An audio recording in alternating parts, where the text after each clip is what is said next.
Bismillahirrahmanirrahim. Assalamualaikum warahmatullahi wabarakatuh. Alhamdulillahirrabbilalamin. Assalatu wassalamu ala asyrafil anbiya'i wal mursalin Sayyidina Muhammadin wa ala alihi wa sahbihi ajmain, amma ba'd. Baiklah, saya Andi Wahyuddin dari mahasiswa Pasca Sarjana UIN Palopo. Insyaallah akan membahas tentang minimnya pendanaan pendidikan Islam di Indonesia. Sebelum saya lanjut kepada materi, izinkan saya menjelaskan bahwa ini adalah tugas dari dosen kami, yaitu Bapak Dr. Bustanul Iman dalam mata kuliah isu-isu kontemporer. Baiklah, saya akan membahas tentang minimnya pendanaan pendidikan Islam di Indonesia.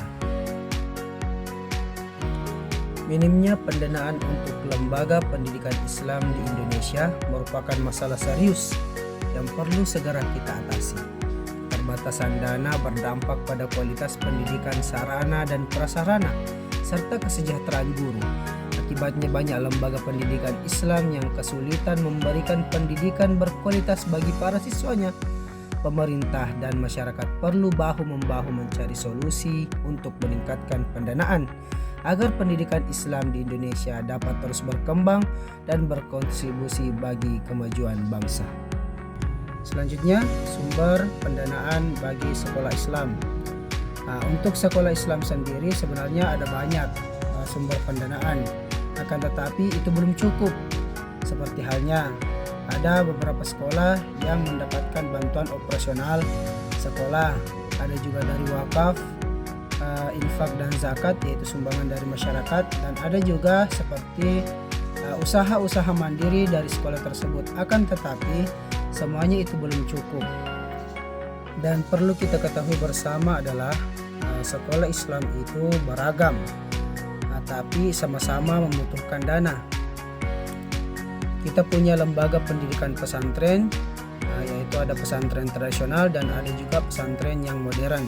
Ada taman kanak-kanak seperti Rodatul Atfal, ada MI, ada MTS, dan juga ada MA. Bahkan sekolah Islam terpadu seperti SIT. Semua itu adalah lembaga pendidikan yang membutuhkan dana. Belum lagi perguruan tinggi, yang mana ada UIN, ada IAIN, dan ada STAIN, yang semuanya itu membutuhkan dana jika ingin berkembang. Nah, yang menjadi pertanyaan adalah kenapa kurang dananya? Nah, ini masalahnya. Sebenarnya dimulai dari sejarah panjang Indonesia dan juga kebijakan pemerintah yang belum adil, dan juga manajemen sekolah yang perlu diperbaiki, dan kondisi ekonomi masyarakat di beberapa daerah menjadi penyebab utama. Apalagi kalau daerah tersebut adalah daerah menengah ke bawah, kemungkinan besar pesantren tersebut atau sekolah madrasah tersebut bisa saja bisa terhambat mendapatkan dana. Selanjutnya, minimnya pendanaan berdampak buruk pada infrastruktur dan fasilitas lembaga pendidikan Islam. Ada dua dampak utama terlihat jelas. Yang pertama, kualitas infrastruktur yang buruk, dan yang kedua, keterbatasan fasilitas pembelajaran. Intinya, kurangnya dana membuat lembaga pendidikan Islam kesulitan menyiapkan atau menyediakan lingkungan belajar yang memadai mendukung proses pembelajaran yang efisien dan modern. Minimnya pendanaan juga berdampak negatif pada kualitas tenaga pendidikan di lembaga pendidikan Islam. Ada tiga masalah utama. Yang pertama, rendahnya gaji guru di madrasah swasta seringkali hanya 2-60% saja dari UMR. Bahkan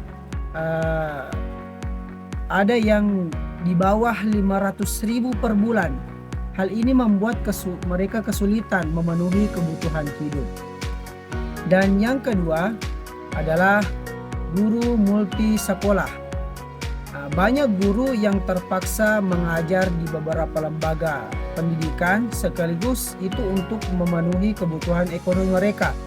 Kondisi ini mengurangi fokus dan kualitas pengajaran mereka.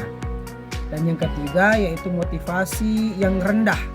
rendahnya intensif menyebabkan motivasi kerja yang rendah dan tingginya tingkat pergantian buruh. Hal ini membuat kualitas pendidikan menjadi terganggu. Kesimpulannya adalah rendahnya gaji, tuntutan mengajar di banyak tempat, dan kurangnya motivasi membuat kualitas tenaga pendidik di lembaga pendidikan Islam menjadi terancam.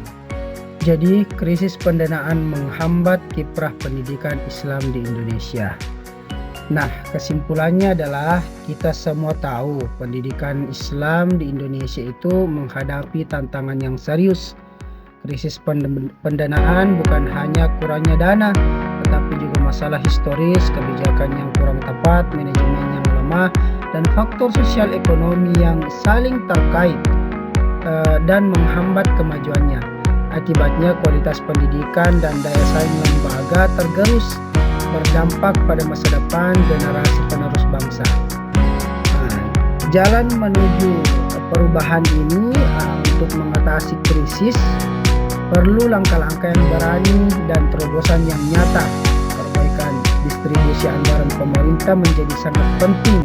Selain itu, peningkatan manajemen keuangan yang transparan dan akuntabel di setiap lembaga, serta inovasi dalam mencari sumber pendanaan baru yang sangat krusial. Kerjasama yang erat antara pemerintah dan lembaga pendidikan dan masyarakat adalah kunci untuk membangun masa depan pendidikan Islam Indonesia yang lebih cerah dan berdaya saing. Mari kita wujudkan pendidikan Islam yang berkualitas dan unggul. Itulah tadi penjelasan dari saya. Mohon maaf bila ada yang kurang. Saya akhiri dengan ucapan wabillahi taufiq wa sa'adah. Wassalamualaikum warahmatullahi wabarakatuh.